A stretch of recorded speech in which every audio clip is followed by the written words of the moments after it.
Donc l'idée du cours d'aujourd'hui, c'était vous aider à mieux vous représenter ce qu'est la tfila.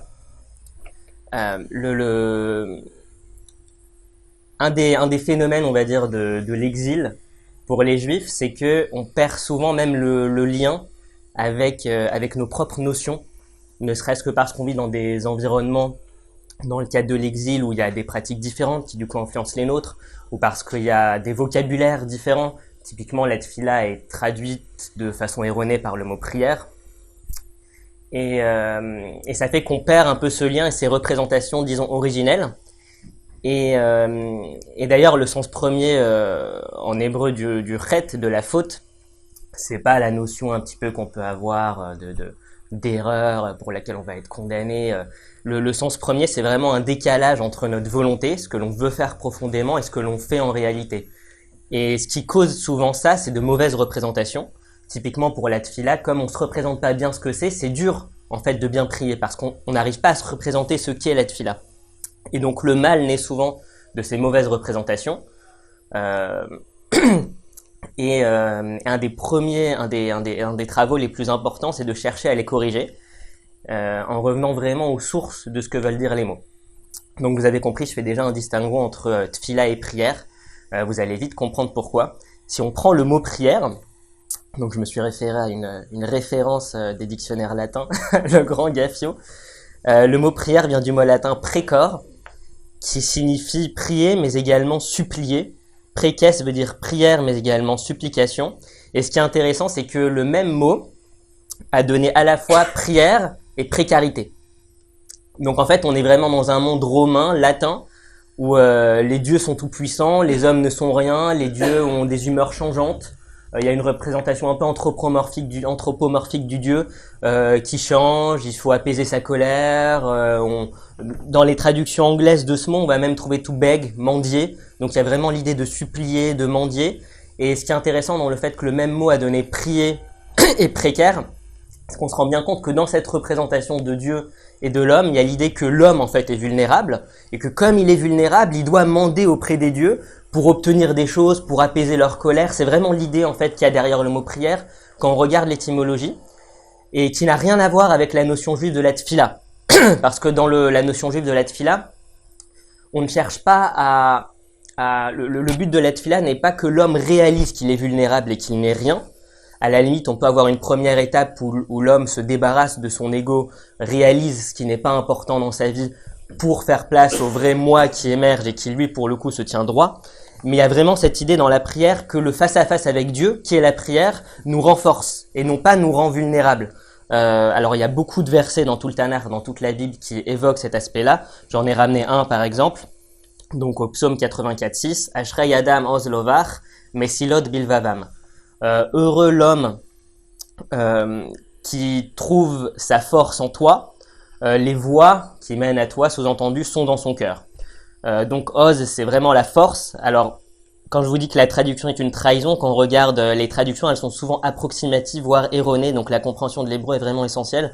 Par exemple, ici, Oz était traduit par refuge, mais Oz, c'est vraiment la force. Et donc, il y a l'idée qu'on retrouve dans tout le Tanakh qu'en fait, quand on est face à Dieu, on est fort, on n'est pas faible, on n'est pas vulnérable. Et c'est un peu le sens de la tfila. Enfin, c'est un des aspects de la tfila, de se sentir fort face à Dieu. En tout cas, la tfila doit nous amener entre autres à ça. Et d'ailleurs, ce qui est intéressant, c'est que il y a une attention très forte des sages dans le Talmud, non seulement aux mots des prières, mais également à la chorégraphie, à la façon dont on se tient, à la position des mains, à la position des jambes. Vous savez que pour la Amida, par exemple, qui est la prière par excellence, la prière la plus importante, on se tient debout, droit, face à Dieu, et il y a des moments précis où on s'incline, et il y a plein de débats sur Talmud, en particulier dans le traité des Brachot, sur où est-ce qu'on a le droit de s'incliner, où est-ce qu'on n'a pas le droit, parce qu'il y a la notion qu'on n'a pas le droit de s'incliner à certains endroits, et qu'en tout cas, il faut pas trop s'incliner. Le Shulchan Aruch, par exemple, va dire donc le Shulchan Aruch ici, je vais pas le lire pour aller plus vite, mais nous indique clairement que il y a des endroits où il faut s'incliner, d'autres où il faut pas s'incliner. Et quelle est l'idée derrière? L'idée derrière, c'est que si on s'incline trop, on risque de perdre ce sentiment de force face à Dieu. On risque justement de se sentir trop vulnérable et de perdre cette relation où je suis face à face. Et c'est très intéressant, c'est au point que le Talmud de Jérusalem rapporte une histoire euh, de Rav Shmuel Bar Natan, qui a, congédié un chazan, donc un leader de la prière, parce qu'il se prosternait trop. Donc il y a même l'idée que c'est grave de trop se prosterner dans le judaïsme. Et de trop s'incliner, en tout cas se prosterner encore plus, se prosterner face contre terre, c'est même pas envisageable, c'est totalement à l'opposé de la conception de la tfila par les sages. Il y a un jour dans l'année où on a le droit de le faire, et on le fait, c'est à Kippour, et même là on est très attentif à ce que le front ne touche jamais le sol. Donc déjà c'est intéressant de réaliser que dans la conception de la prière, et ça se retrouve même dans la chorégraphie, il y a cette idée que dans la prière on est fort face à Dieu, et la reconnaissance de sa vulnérabilité n'est qu'une première étape pour se débarrasser de l'ego, mais ce n'est en rien un aboutissement. Et d'ailleurs, là aussi, le Talmud insiste bien sur le fait que quand, dans la Hamida, on fait Baruch Ata Hashem, on se relève de façon vigoureuse sur le nom de Dieu, parce que l'évocation du nom de Dieu ne doit pas nous rendre vulnérables, mais doit au contraire nous renforcer. Donc ça aussi, c'est une idée particulièrement intéressante, qu'on n'a pas l'habitude d'entendre, mais l'évocation du nom de Dieu doit nous renforcer, nous faire sentir fort face à lui. Parce que l'objectif, le cœur du judaïsme, c'est d'être capable d'entrer dans une relation d'amour avec Hachem, avec Dieu, dans cette face à face, dans ce face à face où on est fort et on se tient droit face à lui et non pas vulnérable. Donc ça, c'est une idée très forte. Le Talmud s'appuie sur le verset Hachem Zokef Kifufim, Dieu redresse les courbés, pour dire qu'il faut se redresser à l'évocation du nom de Dieu. Il y a un aspect qui est particulièrement problématique dans la conception d'une prière où je suis en manque de quelque chose et où je demande à Dieu de subvenir à mes besoins, où je dis à Dieu concrètement je suis pas satisfait de ma situation, ma vie se passe pas bien pour telle et telle raison, s'il te plaît change-moi ça, fais que mon couple marche mieux, fais que mon business marche, fais que j'ai une voiture, bref, tous les besoins que les gens peuvent demander, fais que j'ai de la parnassa. Il y a une conception qui est particulièrement dérangeante en fait là-dedans parce que il y a une contradiction avec un des principes de base du judaïsme qui est de considérer que Hakol Letova, tout est pour le bien et qu'il n'y a rien dans ce monde qui aille à l'encontre de la volonté divine. Et donc quand je demande à Dieu de changer une situation que je trouve mauvaise, il y a un petit peu l'idée que je dis à Dieu, bon, tu m'as envoyé cette situation pour mon bien, pour m'apprendre quelque chose, mais moi ça me satisfait pas, je considère que tu as tort. Donc est-ce que tu peux changer cette situation s'il te plaît ? Donc, alors que nous, on a cette conception que la vie est faite d'épreuves pour nous apprendre des choses. Et que quand on est dans une situation parfois précaire, mauvaise, la question n'est pas pourquoi ça m'arrive, la question à se poser n'est pas pourquoi ça m'arrive, parce que ça on ne le saura jamais, mais plutôt qu'est-ce que je peux tirer de cette situation pour me renforcer. Ça c'est vraiment l'approche juive des situations un peu difficiles. Parfois c'est dur à entendre, mais en tout cas sans aller dans les détails, c'est l'idée générale. Et donc cette conception de la prière où je dis à Dieu change cette situation, elle est mauvaise parce que ça donne l'image d'un Dieu qui déjà peut changer son avis, qui sait pas trop ce qu'il fait, et que je dois supplier pour qu'il change sa situation. Donc une sorte de Dieu tout-puissant qui profite de sa puissance et qui aime entendre les hommes le supplier pour qu'il change son avis. Donc ça ruine déjà de base la conception de l'homme et de Dieu dans la religion. Et également la conception de la tfila. Beaucoup de gens s'éloignent de la tfila, ne prient pas, non pas parce qu'ils n'adhèrent pas à la représentation, à l'idée de ce qu'est la tfila, mais parce qu'en fait la représentation qu'on leur en a donnée n'est pas agréable. Et au fond d'eux, ils sentent que c'est contradictoire avec ce qui est bon et juste. Et on ne peut pas leur reprocher. Donc j'ai ramené ici deux versets qui mentionnent clairement l'idée que Dieu n'est pas un homme, Dieu n'est pas changeant. Lo yinachem lo yishaker vegam netzach Israël lo yishaker velo yinachem ki lo adam hu leinachem. Donc Samuel 15-29, le premier livre. Lo adam hu leinachem, ce n'est pas un homme pour regretter, c'est-à-dire changer.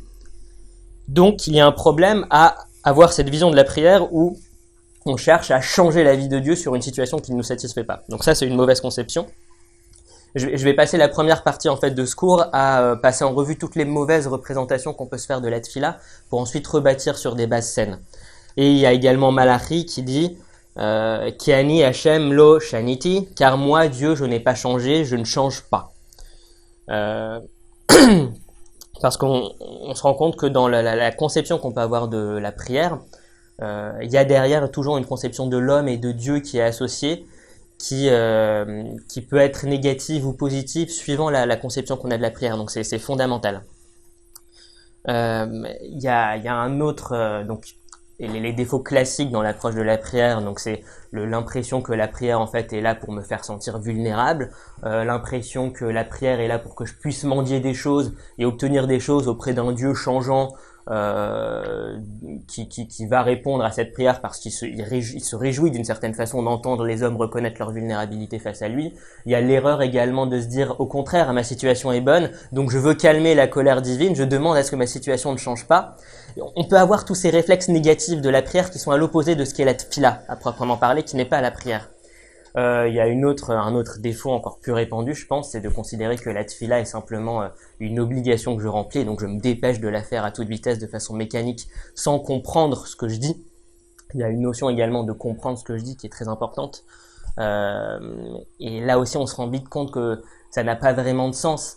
Et ce qui est intéressant, c'est que souvent il y a un petit peu ce défaut qui peut-être n'est pas propre au judaïsme, mais en tout cas de personnes qui veulent absolument cocher toutes les cases, qui considèrent que la halakha, c'est-à-dire la loi juive, mais littéralement c'est la voie en fait, la manière de marcher, est comme une liste de courses et il faut cocher toutes les cases.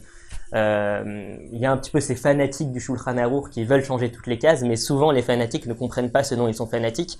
Et le Shulchan Aruch lui-même, c'est au tout début, c'est dans l'introduction. Donc le Shulchan Aruch, c'est une sorte de répertoire de toutes les lois juives qui ont été codifiées, par les sages, mais plus tardivement, c'est entre le XIIIe et le XVe siècle. Pour faciliter la pratique à toutes les personnes qui n'ont pas le temps d'étudier. Et dès le début du Shulchan Aruch, donc c'est la quatrième phrase, on dit Tov me'at tachanunim bekavana, meharbot belo kavana.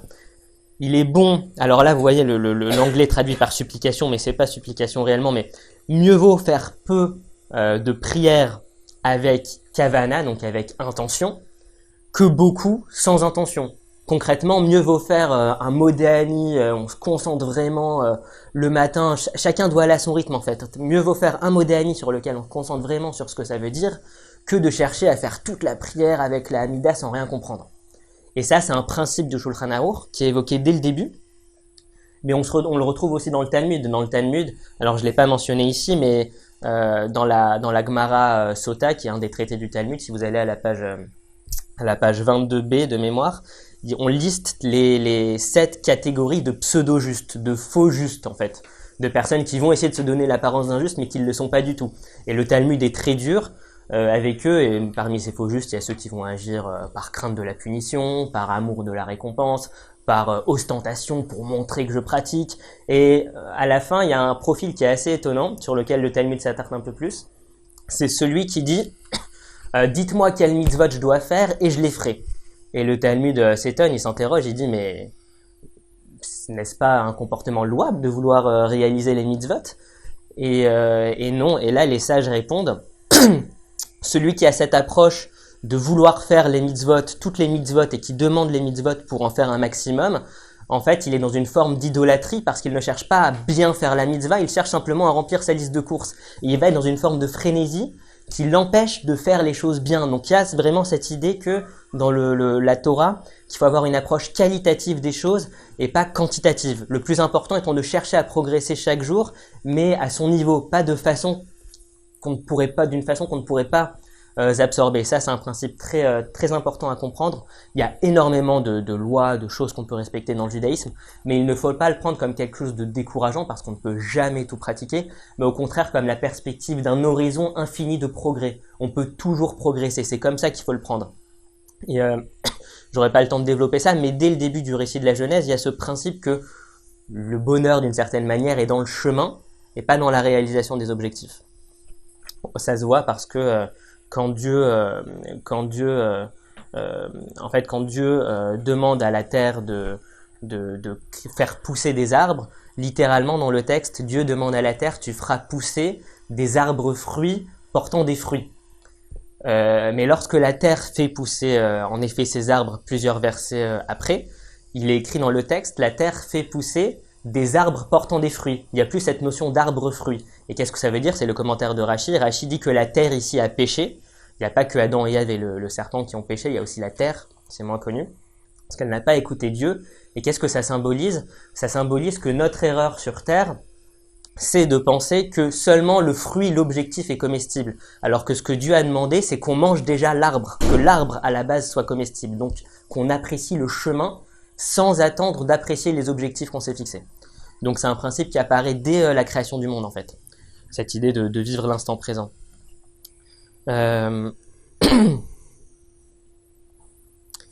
Donc une question par rapport à ce réflexe qu'on peut avoir de récitation mécanique sans comprendre, il y a déjà plusieurs questions qui se posent. La première, c'est est-ce qu'il vaut mieux réciter la prière, dire la prière en hébreu ou dans une langue qu'on comprend, le français typiquement. La réponse n'est pas évidente, même s'il est certain qu'il vaut mieux comprendre ces prières. En fait, l'idéal est de réciter les prières dans une langue qu'on comprend sans perdre de vue l'objectif de devoir les réciter en hébreu à un moment. Parce qu'en fait, si on ne cherche pas à les réciter en hébreu et si on ne se le fixe pas comme objectif, on part avec une forme de handicap. Parce qu'on le voit, les traductions sont toujours approximatives et l'hébreu a une force particulière. Et réciter les prières en hébreu et être capable de les comprendre en hébreu, c'est vraiment ça l'idéal de la tfila. Donc on pourrait imaginer des formules où on se dit ok, je fais ma prière en français, mais je me force à faire aussi celle-ci et celle-ci en hébreu. Et on se rajoute comme ça progressivement aussi des prières qu'on puisse bien les comprendre en hébreu. D'un point de vue même un peu plus mystique, il y a cette idée que Dieu a créé le monde avec l'hébreu et que donc mon âme d'homme est plus réceptive également à l'hébreu qu'aux autres langues. Parce qu'il y a deux aspects, il y a ma compréhension à moi en tant qu'homme, il y a aussi la compréhension de mon âme qui elle est réceptive à l'hébreu. Donc il est certain qu'il vaut mieux comprendre. Si on n'est pas à l'aise avec l'hébreu, si on comprend rien à l'hébreu, il vaut mieux être moins ambitieux et se dire je fais moins, quitte à faire en français en faisant une ou deux prières derrière en hébreu que je me force à faire en m'ajoutant à chaque fois un peu plus. Ça c'est un point important. Il faut savoir que les prières ont été écrites à une période précise, c'est daté, c'est vers moins 400 avant l'ère chrétienne que les prières ont été écrites. Et donc la question se pose, est-ce que les prières existaient avant? Est-ce que ça a été institué par nos sages? Comment on faisait si les prières existaient avant? Donc les prières existaient avant, ça c'est indéniable parce qu'on voit que les personnages de la Torah prient, Abraham prie, nos patriarches prient, Moïse prie, et on apprend des personnages de la Torah comment prier. On apprend de Moïse par exemple la structure de la Hamida. On apprend de Hana également, qui est une des 7 grandes prophétesses d'Israël, comment on prie. Donc c'est quelque chose qui existait avant. Il y a une erreur de penser que les prières viennent remplacer les sacrifices, mais c'est faux. Certaines prières viennent remplacer les sacrifices, mais la prière ne remplace pas les sacrifices. Les prières ont toujours existé indépendamment des sacrifices. Donc, en fait, qu'est-ce qui se passe quand quelqu'un récite les prières de façon mécanique, sans rien comprendre?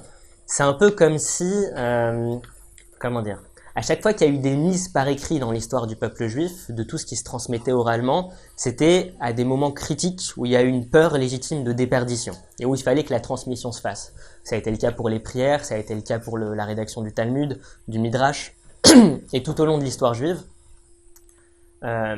Et dans le cas de la prière, il y a un art de la prière. Il y a un art de la prière qui, comme beaucoup de choses, n'est pas détaillé dans la Torah, parce que c'est des choses qui se transmettent, on va dire, oralement, de maître à élève, de père en fils, et qui ne peuvent pas forcément s'expliquer par écrit.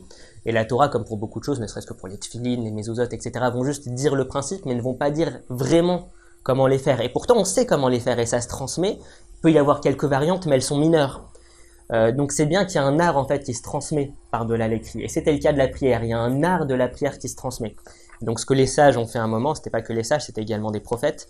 Je vais revenir sur eux dans quelques instants. C'est qu'ils ont un petit peu écrit la partition.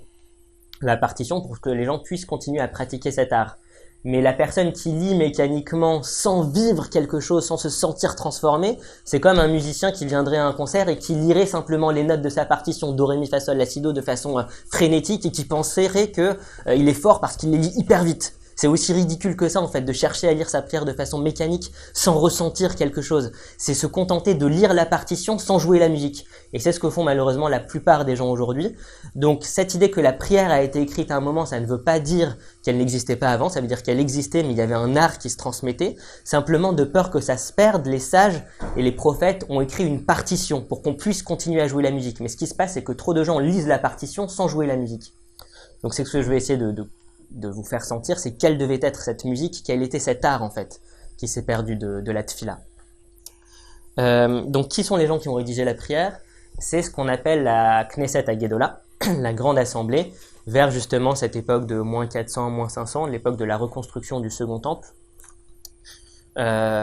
qui était constituée de 120 membres. D'ailleurs, la Knesset aujourd'hui en Israël fait référence à cet épisode réellement fondateur de l'histoire juive, de la Knesset Hagedola, avec les 120 membres de la Knesset aujourd'hui, et le nom même de la Knesset qui fait référence à cette Knesset Hagedola. Donc pour vous resituer un petit peu le contexte historique, les Juifs sortent de leur exil de Babylone. Le roi Cyrus encourage même le retour des Juifs en terre d'Israël, l'idée par le prophète Ezra Asopher. Ils reviennent en Israël, ils reconstruisent le second temple, et c'est une période charnière dans l'histoire juive parce qu'on est à la période des derniers prophètes. Donc on est à la période où la prophétie s'arrête et où il y a un passage de témoins entre les prophètes et les sages. Et c'est un peu ça également le rôle de la Knesset Hagedola, c'est-à-dire que sur les 120 personnes, il y a quelques prophètes, il y a un nombre précis de prophètes, il y a le prophète Ezra, il y a Zecharia, Haggai et Malachi. Donc il y a 4 prophètes dans cette assemblée, plus d'autres personnages connus qui ne sont pas forcément considérés comme des prophètes, mais qui sont considérés comme étant habités par le roi HaKodesh, donc par l'esprit divin, à savoir Mordechai de l'histoire de Purim, et Daniel, qui est celui qui a écrit le livre de référence sur la fin des temps dans le judaïsme. Donc c'est pas n'importe qui est dans cette assemblée, il y a de grands prophètes, il y a de grands sages également, qui même s'ils ne sont pas prophètes, sont habillés par un esprit, ont une conscience claire du message de la Torah, ont une conscience claire également en l'occurrence de ce que c'est l'art de la tfila, pour pouvoir rédiger cette partition justement qui va servir à toutes les générations d'après. Le prophète Ezra, qui est président de cette assemblée, n'est pas un prophète anodin. Le Talmud dit que c'est un prophète qui avait la stature de Moshe Rabbeinu. Il est moins connu, mais on considère qu'il a eu dans l'histoire juive une importance presque aussi importante que Moshe Rabbeinu. Moshe Rabbeinu, en fait, a préparé l'entrée des enfants d'Israël en terre d'Israël. Le prophète Ezra a vraiment préparé le peuple d'Israël à l'exil, à la dimension de l'exil, parce que même s'ils sont revenus en Israël, il y avait déjà une dimension de l'exil qui était là, parce que le second temple n'a jamais eu la prestance du premier, n'a jamais eu la présence divine qu'il y avait dans le premier, et les personnes sont revenues de leur exil, les Juifs sont revenus de leur exil, les enfants d'Israël sont revenus de leur exil avec déjà d'autres langues qui parlaient, l'hébreu n'était plus aussi courant, on parlait beaucoup plus l'araméen, donc il y a une dimension de l'exil qui était présente, et un risque de déperdition qui apparaissait. Et donc il y a ce passage de témoin entre la prophétie et les sages qui doivent conduire les enfants d'Israël dans la période de l'exil qui s'annonce. D'où le début de la formalisation, à commencer par les formalisations de la prière, pour être guidé. Donc il y a cette idée intéressante que Dieu cesse de parler à travers les prophètes, mais c'est également la période où les hommes commencent à parler à travers les prières, mais également le Talmud, les débats, tout ce qu'on connaît un petit peu de la tradition orale, cet esprit vraiment d'investissement dans le texte, de comprendre, de se creuser la tête, qui parfois peut avoir ce défaut de rester purement au stade un peu rationnel ou mécanique ou en surface des choses et ne pas chercher à les vivre, mais en tout cas, il y a cette idée que l'homme doit s'investir bien plus. Donc tout a un sens dans l'histoire. Pour vous lire rapidement ce que le Rav Chaim de Vologine, qui est une des sommités du judaïsme, qui a écrit un ouvrage qui s'appelle Nefesh HaChaim, l'âme de la vie, qui est vraiment un ouvrage de référence de philosophie juive. Ce qu'il dit sur ces 120 personnes de la Knesset Hagedola, donc qui ne sont pas des personnalités anodines. La personne éclairée comprendra d'elle-même que ce n'est pas en vain qu'ont été requis, petite faute d'orthographe, pour rédiger une supplication aussi concise et une prière aussi brève 120 anciens, parmi lesquels se trouvaient plusieurs prophètes, c'est qu'ils ont atteint par leur esprit de sainteté et par la portée de leur haute prophétie une conscience claire du processus de l'œuvre de la création, des chapitres du char céleste en tous leurs sentiers. Aussi ont-ils institué et formulé les bénédictions et prières précisément dans les termes qui nous ont été légués. C'est qu'ils ont perçu et compris par quel chemin s'établirait la lumière de chaque mot, lumière indispensable à la réparation de la multitude des mondes et des forces supérieures, et à l'ordonnancement du char céleste.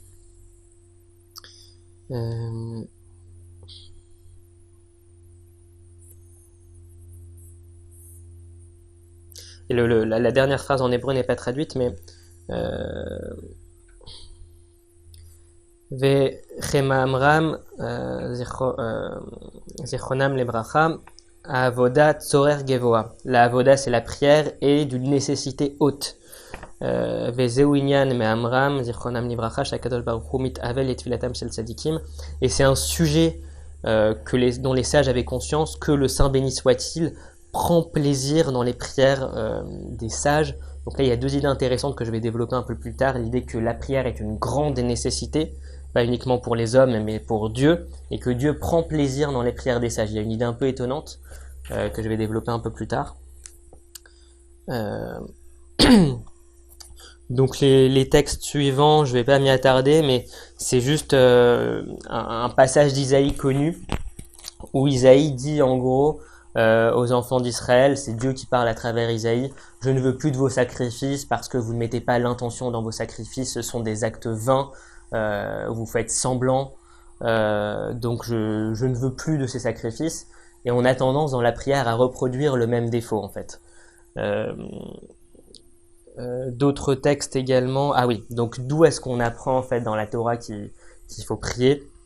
Il y a deux passages à minima, et il y en a un aussi qui est connu puisqu'il est dans le schéma, c'est donc Deutéronome versets 13 et 14. Ve'haya im shamoa tishmu al mitzvotai asher anochi metzaveh etchem hayom le'ahava et Hashem elokeichem u'lovdo bechol levavchem u'bechol nafshechem. Donc la fin dit en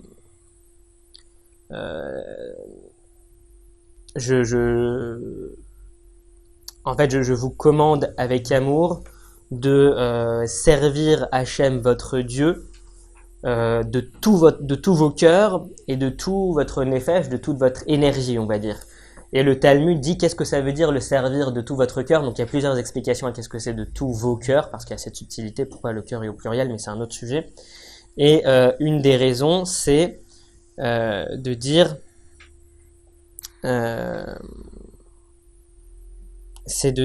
donc c'est Ta'anit 2a, Eizohi avoda shehi balev, quel est ce travail qui est dans le cœur? Heve omer zot fila, c'est la prière. Donc de là, on apprend deux choses. On apprend déjà que la Torah nous demande d'avoir ce travail du cœur, et on apprend aussi que la tfila est un travail du cœur. Il faut ressentir quelque chose, sinon non, on n'a rien fait. Et ensuite un autre passage de Berachot qui dit que la prière dans une certaine mesure est également plus grande que les sacrifices, parce qu'on est plus à l'aise dans la prière justement pour faire parler son cœur et faire vivre ce que l'on est en train de faire, jouer cette musique dont je vous ai parlé. Donc pour résumer un petit peu ce qu'on a dit déjà jusque maintenant, n'hésitez pas à me dire si vous voulez faire une petite pause à un moment. Pour résumer tout ce qu'on vient de dire déjà jusque maintenant, oui, si vous voulez, on va peut-être faire une petite pause là. Ouais. Ça marche, merci. Donc pour résumer ce qu'on a dit jusque-là, il y a un vrai distinguo entre prière et tfila. On ne devrait même pas dire prière parce qu'il y a tout un imaginaire qui est associé au mot prière qui ne correspond pas à celui de la tfila, qui est radicalement différent. On a déjà vu donc que la tfila, ce n'est pas la reconnaissance de ma vulnérabilité, ce n'est pas ni l'affirmation même de ma vulnérabilité, ce n'est pas chercher à obtenir quelque chose d'un Dieu changeant, ce n'est pas chercher à calmer la colère de Dieu, ce n'est pas une pratique superstitieuse et une récitation mécanique, il y a un art derrière qui est un art à part entière qui ne correspond pas au mot prière. Donc il faut d'abord se débarrasser des mauvaises représentations pour en bâtir une bonne.